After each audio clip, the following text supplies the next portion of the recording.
बारिश ने तो परेशान करके रख दिया है, न रात में चैन है और न दिन में सुकून। क्या हुआ दिव्या बहू, क्यों इतने गुस्से में है? क्या बताऊं माँ जी, थोड़ी देर पहले ही पोछा लगाया था, लेकिन इस खिड़की से बारिश का सारा पानी घर के अंदर आ गया।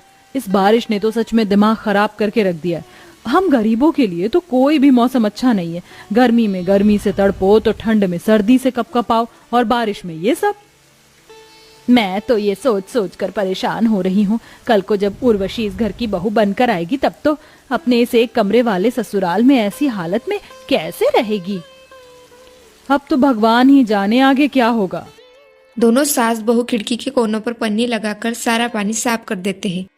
ऐसे ही हर दिन बारिश में कोई न कोई परेशानी झेलते हुए उनके दिन गुजरते हैं। कुछ दिन बीतते ही इस घर की छोटी बहू उर्वशी शादी करके इस एक घर के कमरे में आ जाती है। उर्वशी का ससुराल भले ही गरीब था, लेकिन उर्वशी एक अच्छे खासे मिडिल क्लास फैमिली से आती है। उर्वशी बहू, तू तो बारिश की वजह से पूरी भीग गई है। एक काम करती हूँ, तेरे लिए चाय बना देती हूँ, जब तक तू अपना ये शादी का जोड़ा बदल ले। अपनी सास की बात सुनकर उर्वशी जोड़ा बदलने के लिए जैसे ही वह अगल बगल देखती है तो उसे ना ही कोई कमरा दिखता है और ना ही उसे कोई बाथरूम दिखती है। ये क्या, यहाँ तो मुझे कोई कमरा दिखाई नहीं दे रहा है। लगता है ऊपर वाले फ्लोर पर मेरा कमरा होगा। दिव्या भाभी, क्या मेरा कमरा ऊपर वाले फ्लोर पर है? मुझे कपड़े चेंज करने हैं। उर्वशी, ऊपर तो कोई भी फ्लोर नहीं है, हम सब इस एक ही कमरे में रहते हैं। अगर तुम्हें कपड़े बदलने हैं तो वहाँ कोने में एक पर्दा लगा हुआ है, उसके पीछे जाकर तुम कपड़े बदल लो। क्या हम सभी लोग इस एक कमरे के घर में रहेंगे?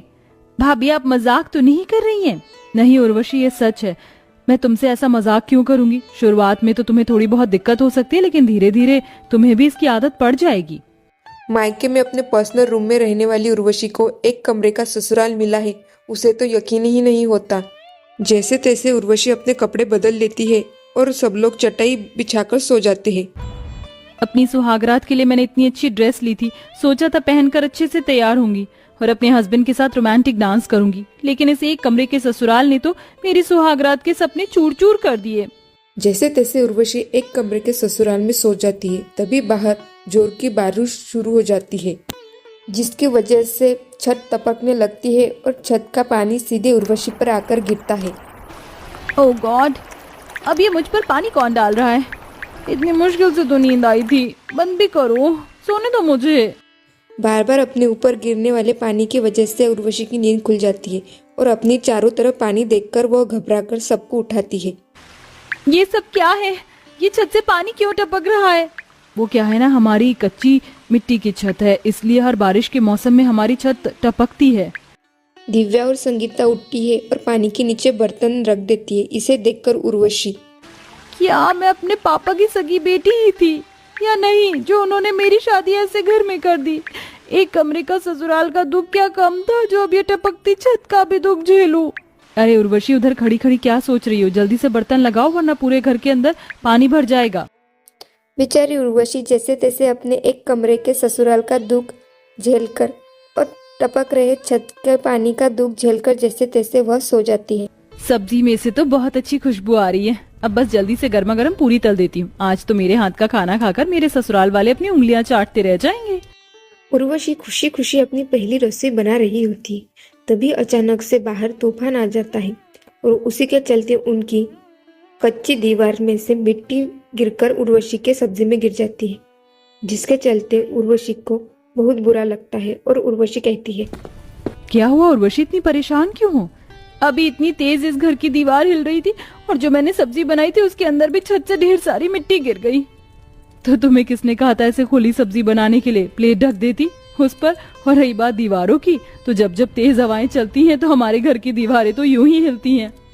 दिव्या को हंसकर ये सब कहता देख उर्वशी को बहुत गुस्सा आता है अपनी जेठानी पर। यहाँ मैं इतना घबरा गई, मेरी बनाई हुई सारी सब्जी खराब हो गई और तुम हो कि ऐसे दांत फाड़कर हंस रही हो। तो तुम क्या चाहती हो? तुम्हारी सब्जी के लिए मैं यहाँ बैठकर रोऊं? सिर्फ तुम्हें इस बारिश के मौसम में इस घर में परेशानी नहीं हो रही है, मुझे भी हो रही है। और तुम तो कल की आई हो, मैं तो यहाँ सालों से रह रही हूँ। न कहकर दिव्या वहाँ से गुस्से में चली जाती है और दोनों देवरानी जेठानी का एक दूसरे से मुंह बन जाता है। ऐसे ही कुछ वक्त गुजर जाता है। हे भगवान, इस एक कमरे के घर में ये बारिश में टपकती छत कम थी, जो घर के अंदर भी बाहर से पानी आने लग गया। और तुम वहाँ बैठी बैठी क्या देख रही हो? जल्दी जाओ, घर से पानी बाहर निकालने में मेरी मदद करो। पानी तुम्हारी साइड आया है, मेरी साइड नहीं, तो खुद साफ करो। मैं तुम्हारी कोई नौकरानी नहीं हूँ। बड़ा हंस रही थी ना उस दिन मेरे ऊपर, बताती हूँ तुझे। अपनी देवरानी का जवाब सुनकर दिव्या को गुस्सा तो बहुत आता है, पर वो अपने गुस्से पर काबू कर लेती है और वो खुद ही पानी बाहर निकालती। इस एक कमरे के ससुराल में बारिश के मौसम में देवरानी जेठानी को रहने में बहुत दिक्कत आ रही है। आज तो हम दोनों बारिश में पूरे भीग गए। लेकिन मजा भी कितना आया ना। मेरा तो इस बारिश के मौसम में डांस करने का मन कर रहा है।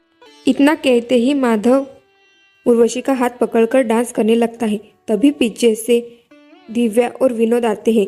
तभी माधव डांस करते करते उर्वशी का हाथ छोड़ देता है। एक तो इतने वक्त बाद हम दोनों को थोड़ी प्राइवेसी मिली थी, लेकिन तुमसे वो भी नहीं देखी गई ना। तो क्या करती? बारिश में भीगती हुई घर के बाहर खड़ी रहती जब तक तुम दोनों का ये नाचने का प्रोग्राम नहीं खत्म होता। जब से इस घर में आई हूँ, प्राइवेसी नाम की तो कोई चीज ही नहीं मिली। इस एक कमरे के ससुराल में ये बारिश की परेशानी और दिन भर में थोड़ी बहुत प्राइवेसी ना मिलने की वजह से मैं काफी परेशान हो चुकी हूँ। मैं और अब इस बारिश के मौसम में इस एक कमरे के ससुराल में नहीं रह सकती। पहली बार तुमने कोई सही बात कही है। सुनिए जी, अब मुझे भी इस एक कमरे के ससुराल में नहीं रहना है। जितनी जल्दी हो सके उतनी जल्दी अलग कमरा बनवा लीजिए। दोनों देवरानी जेठानी अपने अपने पति को अलग कमरे के लिए बोल तो देती है, लेकिन दोनों के ही पति फैक्ट्री में मजदूरी का काम करते हैं, जिसके चलते घर खर्च ही बड़ी मुश्किल से चलता था। नया कमरा बनाना उनके लिए मानो जैसे रेगिस्तान में सुई ढूंढने के बराबर था। इस टपकती छत का कुछ तो करना होगा। मेरे पास एक आइडिया है। अब अपने पतियों के पास पैसों की कमी की वजह से दोनों देवरानी जेठानी जुगाड़ करना शुरू कर देती है, जैसे कि तरपाल बिछाना, दरवाजे पर कपड़ा लगाना। आए दिन ऐसे कोई ना कोई उपाय करती रहती थी, लेकिन उनकी तरकीब ज्यादा दिन तक काम नहीं आती है। इस एक कमरे के ससुराल में दोनों देवरानी जेठानियों को बहुत ज्यादा परेशानी हो रही थी। से दोनों ही बहुत ज्यादा चिड़चिड़ी हो रही थी और आए दिन अपने पतियों से झगड़ा करती थी। कब तक हम इस एक कमरे के घर में रहेंगे? रोज रोज की परेशानी लड़ाइयों से हम थक चुके हैं। अब आप कुछ भी करिए और हमारे लिए अलग कमरा बनवाइए, वरना तो हम अपने मायके चले। अब जब तक अलग कमरे नहीं बन जाते तब तक हम लोग अपने मायके में ही रहेंगे। मायके जाना है? ठीक है, चली जाओ। हमारी परेशानी समझने के बजाय उल्टा हमें ही सुनाई जा रही हो। मुश्किल से दिन का 100-200 रुपए कमा पाते हैं। इतनी कम कमाई में कैसे हम लोग अलग कमरा बना पाएंगे? कभी सोचा है? नहीं, तुमने तो सोचा ही नहीं है। बस अलग कमरा बनवाने की रट लगाकर जो बैठी हो। अपने पतियों की परेशानी देख, उनके आंखों में आंसू देख दोनों देवरानी जेठानियों को बहुत दुख होता है। अपनी स्वार्थ की वजह से हम अपने पतियों की परेशानी समझ ही नहीं पाए। सच में आज हमने उन्हें काफी दुखी कर दिया। सही कहा तुमने उर्वशी, इसीलिए अब हमें ही इस एक कमरे के ससुराल से निकलने के लिए कुछ करना होगा। देवरानी जेठानी कुछ पैसों की मदद से बाहर चाय पकौड़े का ठेला लगा लेती है।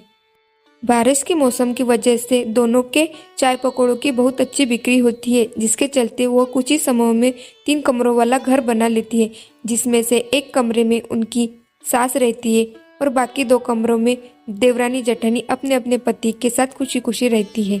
जो मेरे बेटे नहीं कर पाए वो तुम दोनों ने कर दिखाया। बड़ी भाग्यशाली हूँ मैं जो मुझे इतनी अच्छी बहुएं मिली हैं।